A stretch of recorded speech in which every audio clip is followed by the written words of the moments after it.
There's never been anything like her. Oasis of the Seas is the biggest cruise ship ever built. She's the most of everything.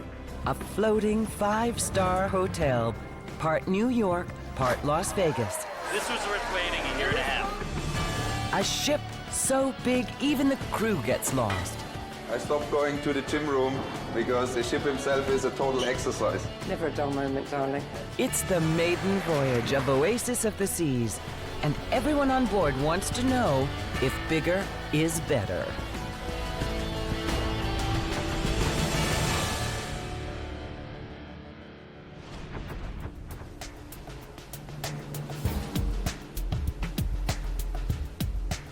Oasis of the Seas is the brand new queen of cruise ships.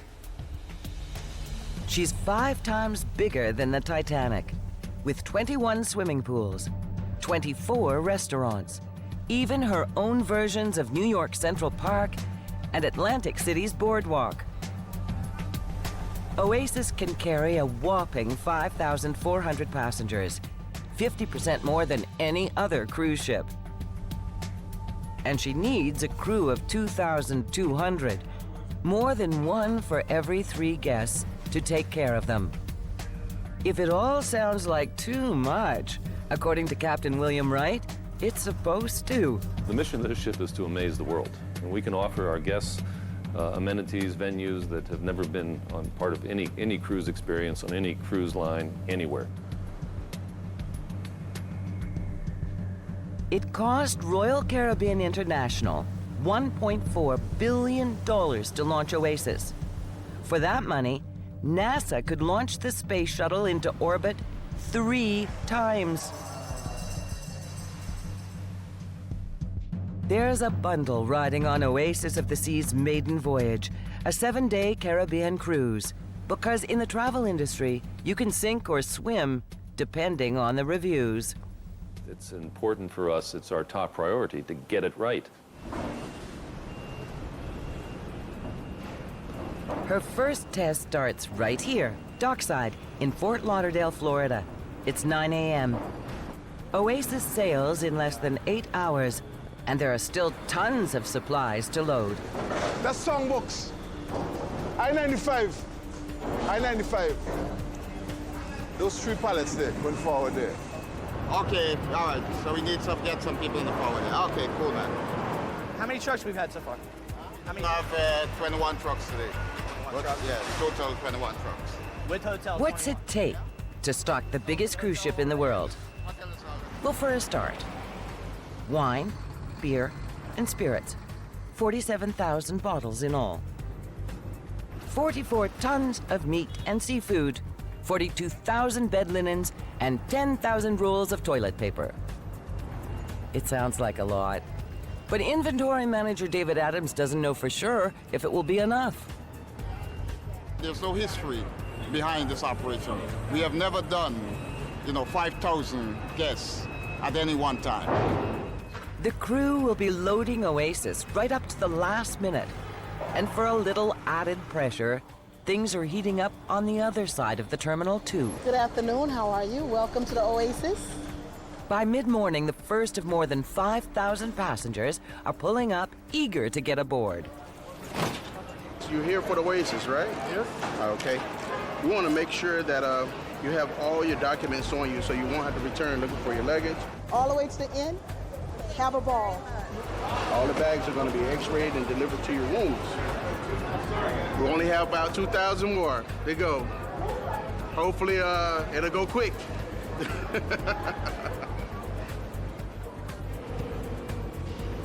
The ship's home is Terminal 18, the largest cruise ship terminal in the world. It's the size of 3 football fields and was expanded at a cost of $75 million just to accommodate Oasis. With 90 counter agents hustling them through, passengers go from curbside to gangway in less than 15 minutes. Here's your SeaPass card. It is your stateroom key. Hi there. Yeah, it's Julie. But I want to be 100% sure that the airlines can do that, because what worries me... For guest services manager Julie Sherrington, it's all about first impressions. What I want to make sure is that the guests feel that although it's a big ship, we're organised and we're getting them on as smooth as possible so they can enjoy the ship as soon as possible. It's less than 6 hours to departure, and hundreds of passengers are already boarding. 30 feet below on the dock, the stevedores are anxious to start loading luggage. 15,000 pieces of it. We got to do luggage at 11:30. So the longer we wait, the longer it's going to hold us up. All right, thank you. 9, 9. It's all the same. Fuller. 11. 11 red. 211. Here's the number. Passengers are arriving from all over the world for this cruise. They started booking 2 years ago, before Oasis was even built. This is so cool. Central Park is all the way up there. They've seen pictures online, but in person, this ship is something else. This was worth waiting a year and a half. Hi, ladies. Is he looking after you all right?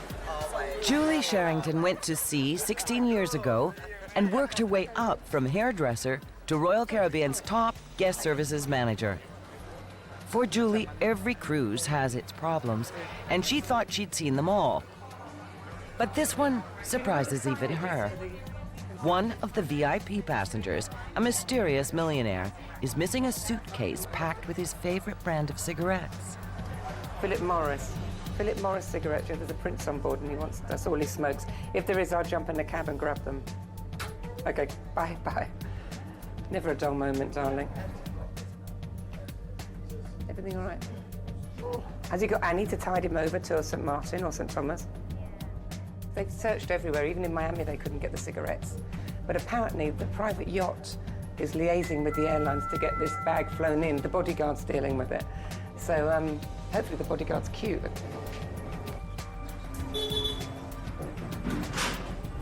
10 decks below in the belly of Oasis, the main corridor leading to the ship's storage area is nicknamed I-95, after America's busiest freeway. And what's a freeway without a traffic jam? Wait, bring this in the food box, please. Congestion, forklift running over somebody, you know, the heavy traffic in the area. And we had instances where, you know, pilots run into the crew member, right? So that's one of the things that I don't want to see. In front of It's rush hour down here. Only 2 hours left to load the last of 1,800 pallets of supplies before Oasis heads to sea. Once you start panic, then you have a lot of chaos. And we try to prevent chaos here. Marvin, make sure you clear the part for the ice cream so the ice cream will go right down. You know, Ron is going While to be David directs traffic chaos below, up on the main decks, passengers are heading for the one-of-a-kind elevator bar, strolling in Central Park, or relaxing by the pool. And by 5 p.m., right on schedule, First Officer Matthew Scantlebury gives the order everyone's been waiting for. Hi, engine room. Yeah, we'd like power for 3 engines and 3 thrusters. 9 decks below, the engine room starts her up. Okay, we have 2 engines online. We can start the propulsion. Okay, we start propulsion one by one. With storm clouds on the horizon, Captain Wright is eager to get out of port. We're ready to go. Right now we have a little bit of weather coming in from the west. The pilot's on board. Basically, the fun is about to begin. Oasis of the Seas, forward and aft, let go all lines, let go everything. The newest, mightiest cruise ship in the world has passed her first big test.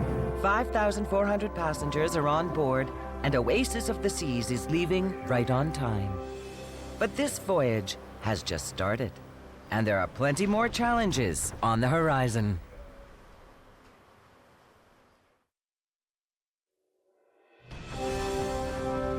Oasis of the Seas, the world's biggest cruise ship, is ready to leave Fort Lauderdale, Florida on her maiden voyage. And Captain William Wright can't wait to show her off. She's the most of everything.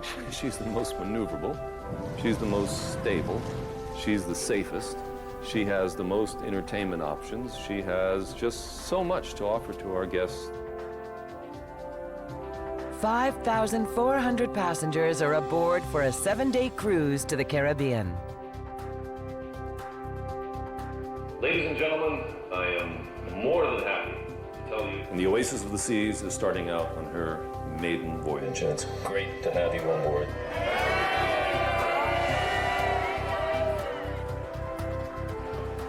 Slow to starboard. Slow to starboard. Now comes the tricky part. Captain Wright and a harbor pilot have to squeeze Oasis out of port through a very tight channel. A maneuver that wouldn't be possible without the ship's amazing propulsion system. At the stern are 3 Azipod propellers. They can rotate 360 degrees so the props both propel and steer the ship. And each packs a whopping 27,000 horsepower. Up front, 4 bow thrusters help with the steering. They're the biggest ever built on a cruise ship, 4 meters in diameter, and each one delivers 10 times the power of a Formula One race car. Together, the thrusters and Azipods give Oasis an unprecedented combination of power and precision. On deck and on shore, Oasis draws a crowd. The residents of Fort Lauderdale have seen plenty of cruise ships come and go, but never one like this. Should we say hi to all of our friends in the condos?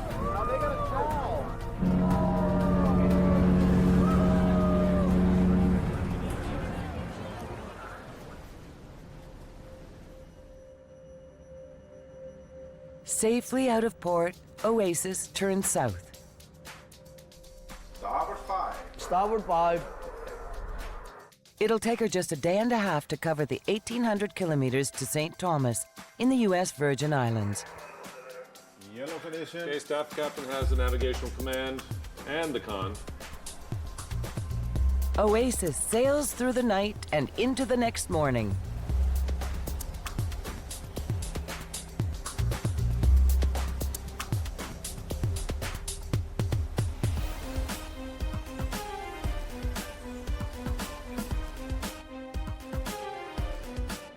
Landscape specialist Laszlo Touros is one of the first people up and working.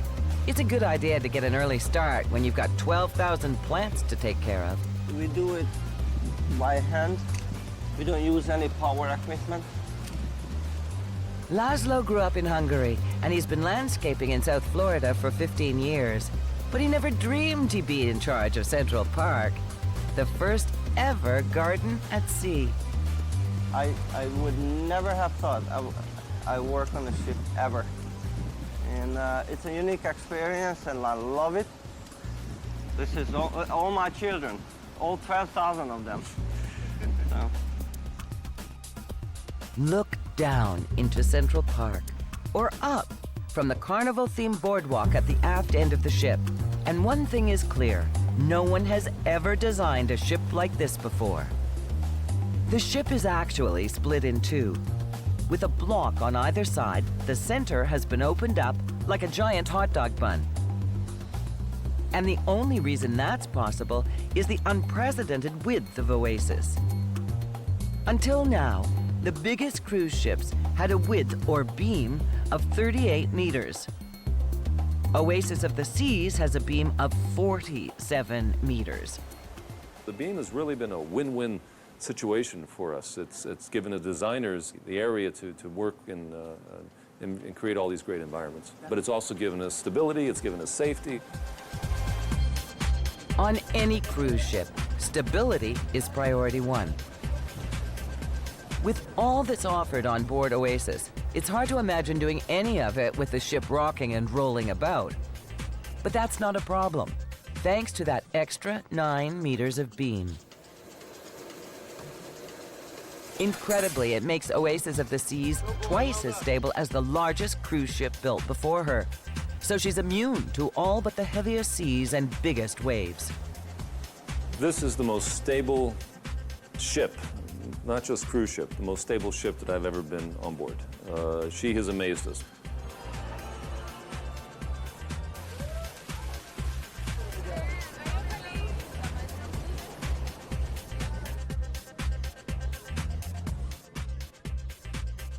Day turns to night. Tomorrow morning, they'll be docking in St. Thomas. But there's plenty to do between now and then. By 8 p.m. in the Opal Theater at the bow of the ship, cruise director Ken Rush is warming up a packed house of 1,300 for a concert. Come on, make a little noise for me, please. I want to see this crowd. But at the other end of the ship, the one-of-a-kind Aqua Theater is dark. Its 600 seats empty. By now, the first ever performance of an acrobatic water show at sea should be in full swing. But stage manager Craig Corbett has shut it down. Well, definitely not an easy call to make to the boss and tell him that we can't do a show because we have some technical problems. Looks like we're gonna have to cancel the 10:30. There's a problem with the centerpiece pool. It contains seawater, so they've added chlorine to keep it clean. Turns out that's a bad combination for the divers. It stings their eyes so painfully they can't see or perform. The pressure's on Craig to get the show back up and running. We absolutely have to be good to go for tomorrow, because I can't make that phone call again. Ladies and gentlemen, for any guests who have the 10:30 reservations for the Oasis of Dreams Aqua Show, I'm sorry to say that due to some technical difficulties... It's going to be a long night for the team at the Aqua Theater. If they want to make a splash with the guests, they'll have to fix the problem fast.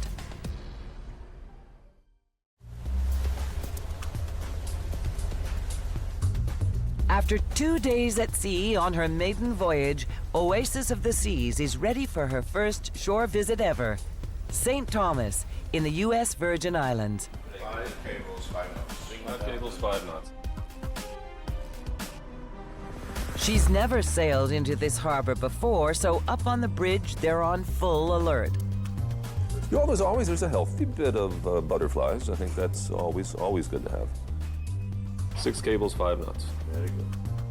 It's up to a local harbor pilot to direct the ship. He knows this port better than anyone. Without him, they could easily run aground. When the freedom came, they started to come up here. Right. I want to come a little further. A little further? Yeah, that makes perfect sense to me. 150 It's basically steaming straight towards the radio tower. Yes. That's what you're... Taking out the RPMs? I like it. Okay. Moving to the wing. Put it into Aziman from there. Everything looks good until they try to park this monster snug against the dock. You're right about all that water that's being moved. Yeah. Oasis is 360 meters long, and all that bulk is pushing a massive wave of water against a solid concrete pier stretching all the way down to the harbor floor. With nowhere to go, that wave keeps bouncing back and forth between the pier and the ship's hull. So as we're coming alongside with not a lot of clearance under the keel, it's a classic kind of bottleneck. Fore and aft. It's a hitch no one saw coming, but they've never tried docking Oasis at this pier before. So as you're pushing the water, because it doesn't have freedom to go in all directions, it really creates a cushion. Captain Wright has more than 110,000 horsepower at his disposal, but this calls for a delicate touch. So you have to use a lot of power, and as you're using the power, then you get different currents that we're generating ourselves. If he applies too much power, Oasis will crash into the pier. Too little, and she'll never reach the dock. How are we doing? 1 to go. 1 to go. It's a game of centimeters. And then... The Eagle has landed. Oasis of the Seas is docked. Finally, at her first port of call. Her passengers can't wait to flood off the ship. They don't have to be back on board for 8 hours.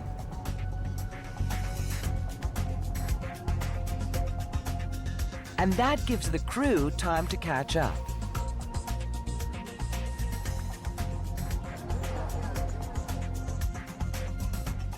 At the Aqua Theater, they've replaced the seawater with fresh water produced by the ship, and the divers are jumping for joy. We were just like, we want fresh water, really. So, I don't know, just the way they, bring in the water and everything, that's engineers and all that, we don't know that. It's much better, yeah. And actually open our eyes and see where we're going, so, yeah. That's great. One last run-through, and tonight's show just might go on. All right, everyone, stand by at the top of the show, stand by at the top of the show. I am rolling the top of the show. Mounting an acrobatic water show is tough enough on land, but it's never been tried on a ship at sea.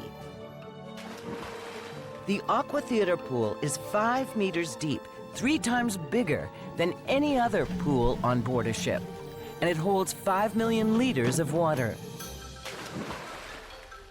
Oasis may be the most stable cruise ship in the world, but it doesn't take much for all that water to start sloshing about.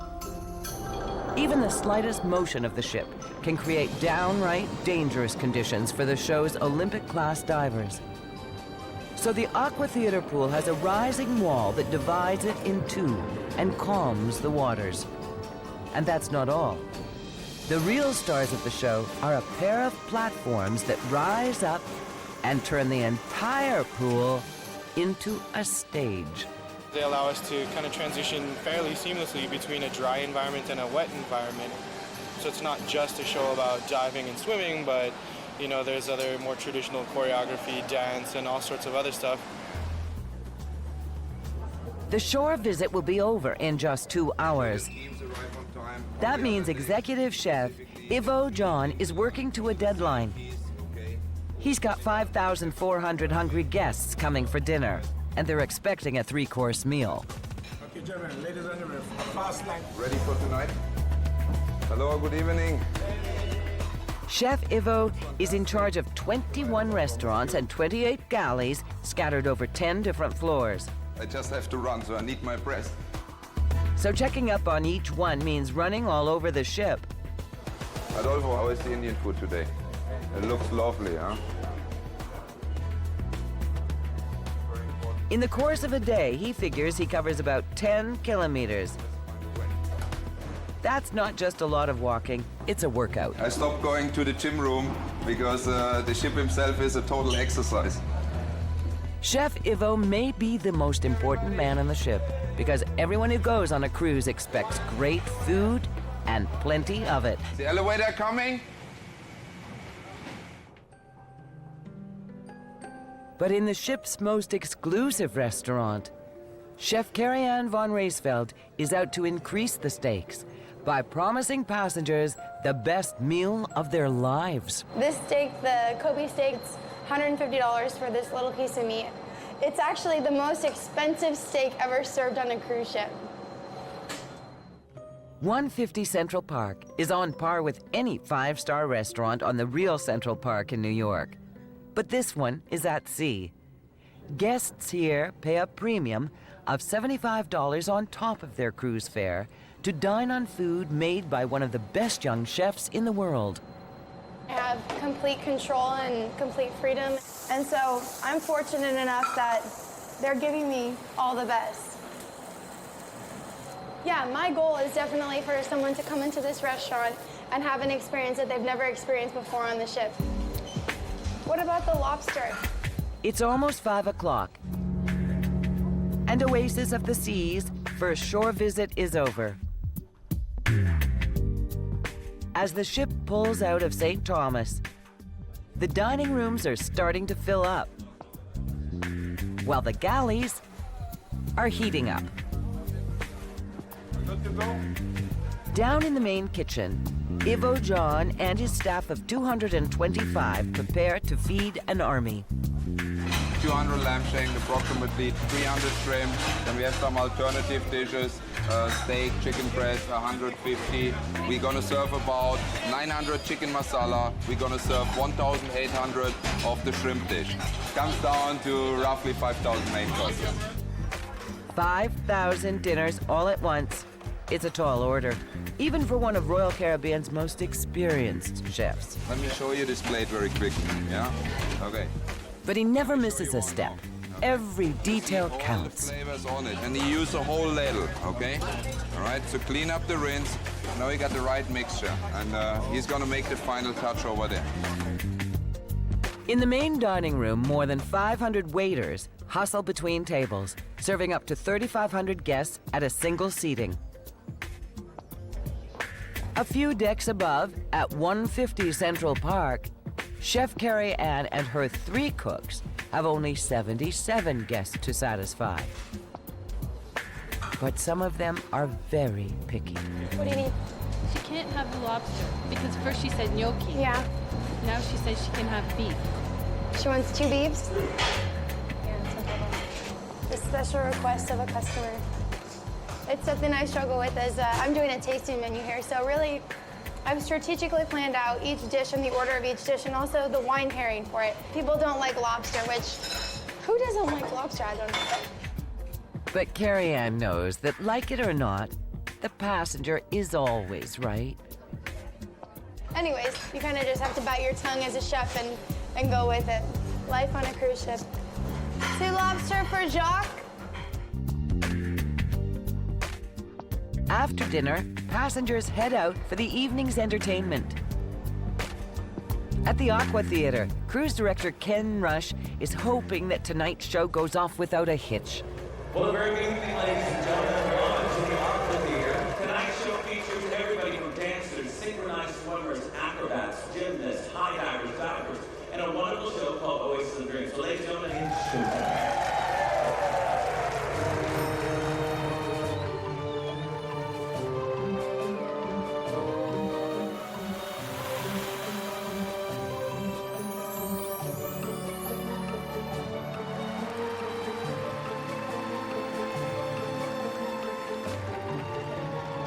Tonight, guests will go to bed with sweet dreams of fearless divers and gorgeous girls swimming through their heads.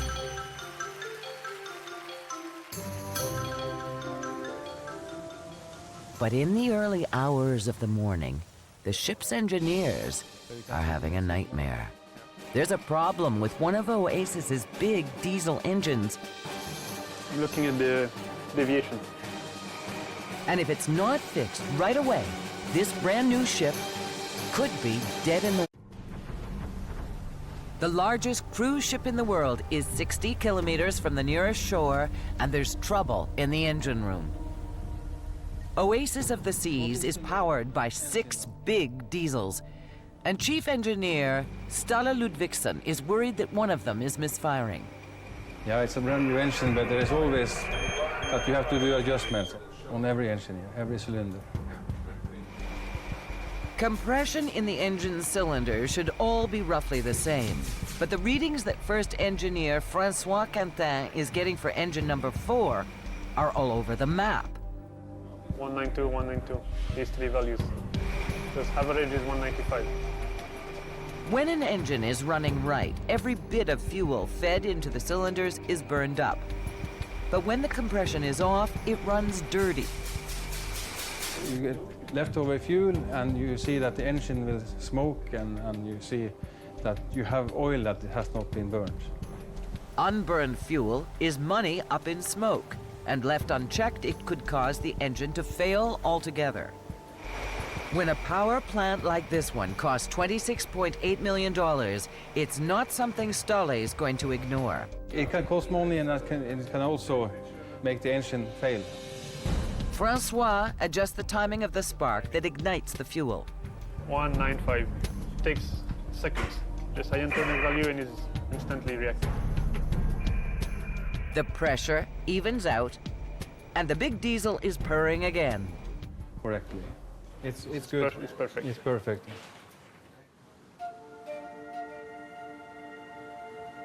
They've fixed the engine just in time to sail into Philipsburg on St. Martin.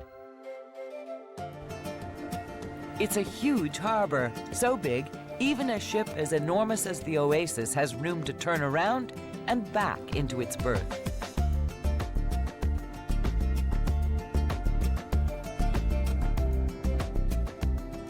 And Captain Wright slides her in like he's parking a minivan at the mall.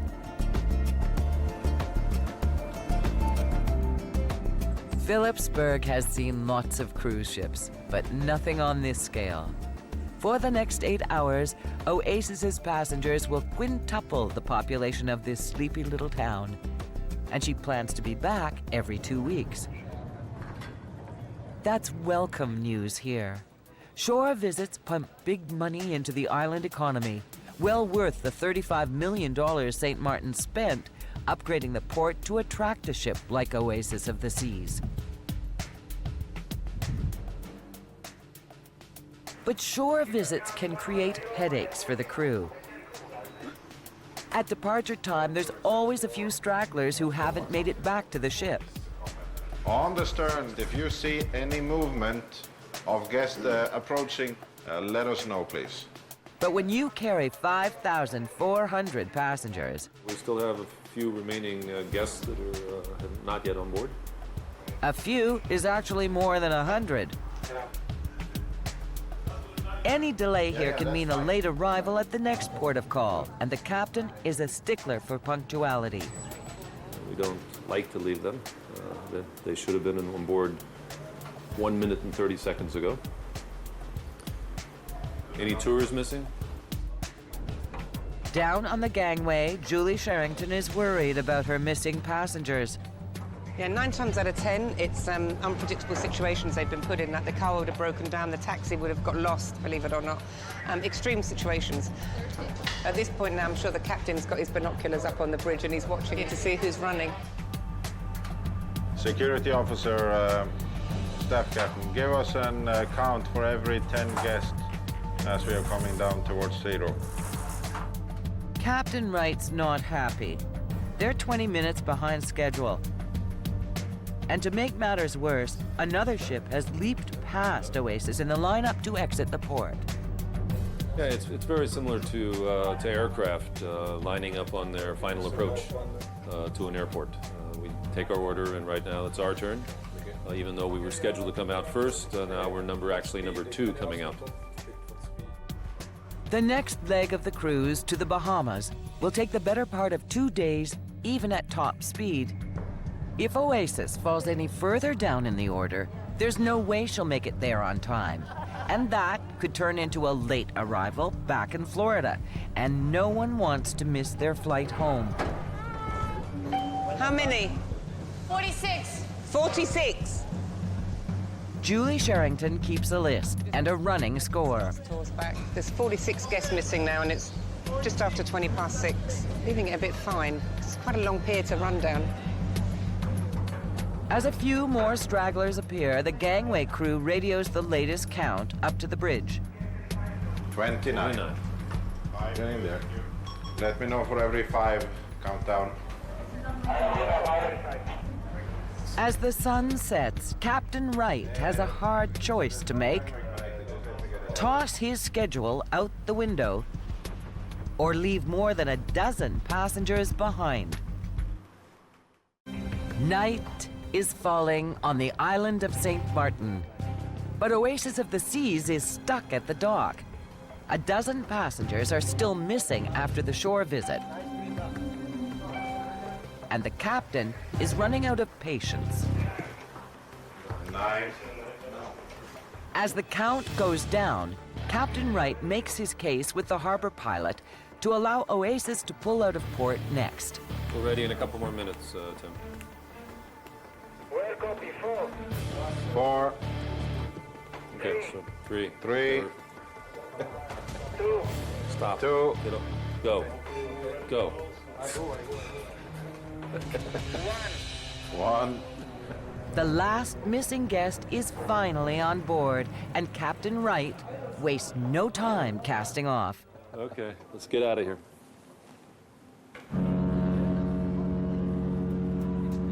we're going to have to go faster, have greater speed than we otherwise would have.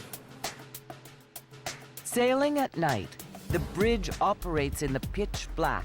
Any light could obscure the vision of the captain or first officer Matthew Scantlebury. There's no chance of seeing anything out there if you had your lights on in here. I mean, the darker it is, the better it is, really. And that view is critical, especially with Oasis picking up speed. Now we got 5 engines online and we're well over 22 knots.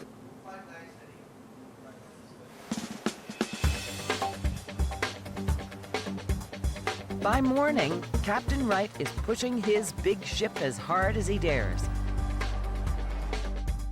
St. Martin to Nassau is a voyage of over 1,600 kilometers, and Oasis has a boatload of time to make up. All 6 engines are running at 85% capacity, cranking out 115,000 horsepower, driving Oasis of the Seas to an average speed of 25 knots, or almost 50 kilometers per hour. That's 10% faster than normal. If they keep this up, it will cost an extra $45,000 in fuel to get to Nassau on time. This mighty cruise ship is working hard. And her guests? They're playing hard.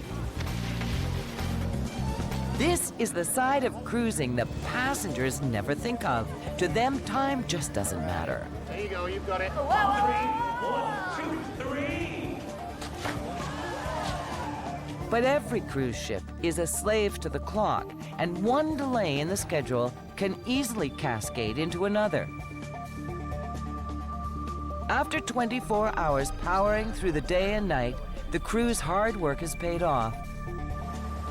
Oasis of the Seas reaches the mouth of Nassau Harbor right on time. The officers meet to plot the precise course they must follow to get to the dock.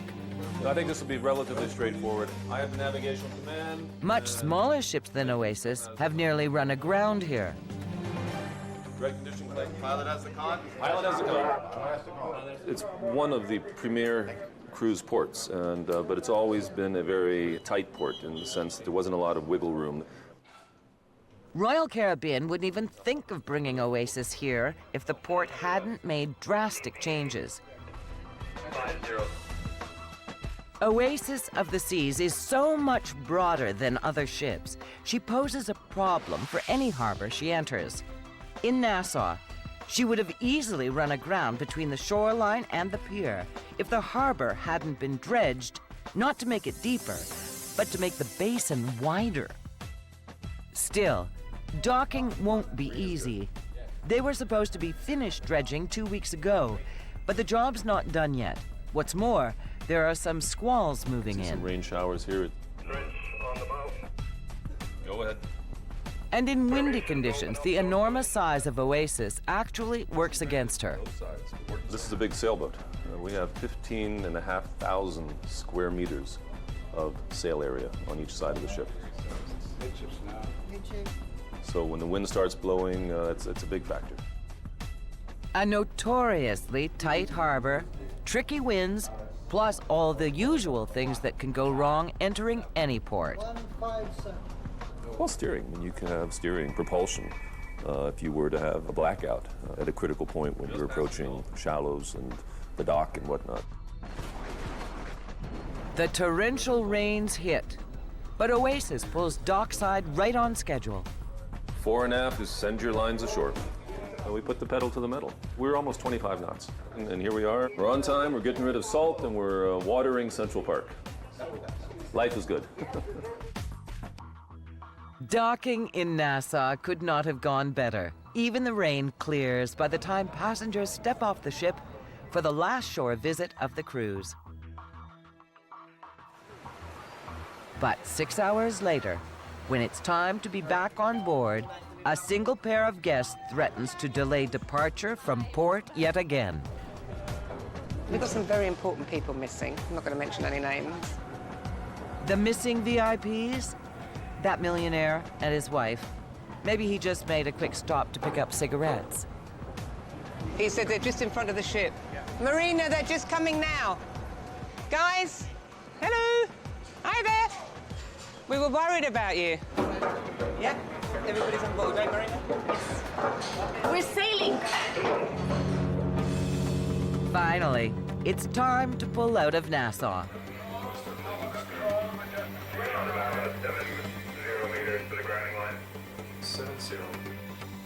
As they turn west and set sail for home, Captain Wright couldn't be happier with his new ship's first voyage. So far, no. She's taken everything we've asked her to and performed just remarkably to everything we've asked her to do. So I think we're all pretty happy. Oh, yes. Okay, we can put on some more engines, start getting that going. So time to head home.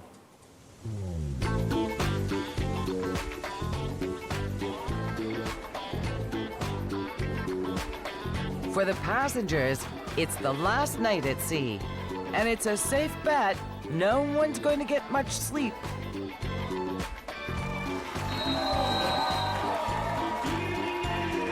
Welcome to our disco street party. Somebody make some noise.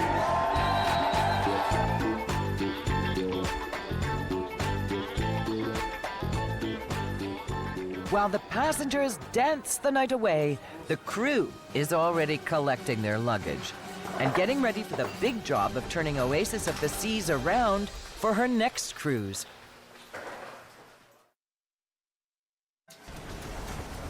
After 7 days in the Caribbean, the maiden cruise of Oasis of the Seas is almost over. It's 4:30 in the morning, and she's entering her home port of Fort Lauderdale, Florida. So I definitely feel I'm home in more ways than one.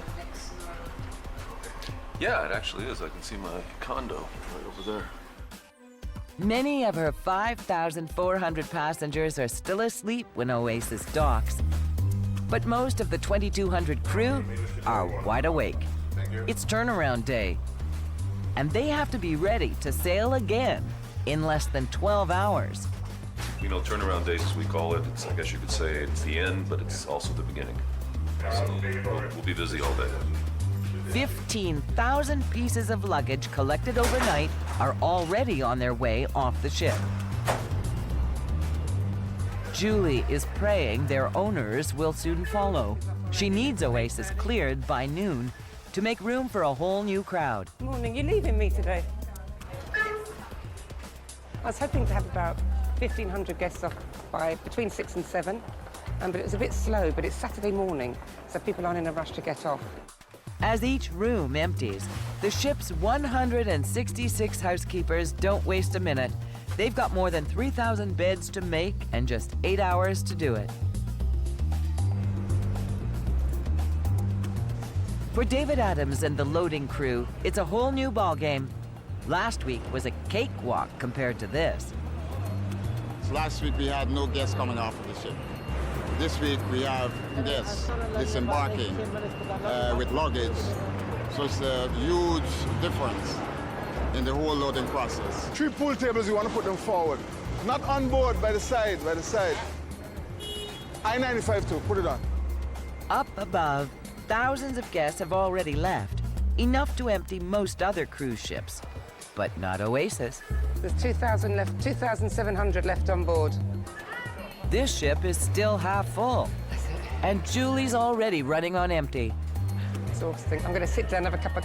See? I think I'm going to sit down. Here we go. Good morning. Hi, Ricardo. Do you speak Mandarin or Cantonese? Okay, I'll be with you in a second. I'm never going to get that coffee, am I? Even when the last passenger strolls off the ship, there's no rest, because now the crew has to do it all over again. Oasis of the Seas has made an impressive maiden voyage. Captain Wright expected nothing less. I think we truly wowed our guests. They had no idea what this ship actually is until they stepped foot on board. Her awesome size, spectacular spaces, and first-class service make for an unforgettable experience. We're just totally focused on making the Oasis of the Seas the best vacation experience we can offer, and we did that this cruise, and we're going to continue doing that down the road. So that's what we're focused on right now. What the future holds, only the future can tell. Oasis of the Seas has a long life ahead of her. And the Queen of Cruise Ships plans to be around to astonish vacationers 5,000 at a time for decades to come.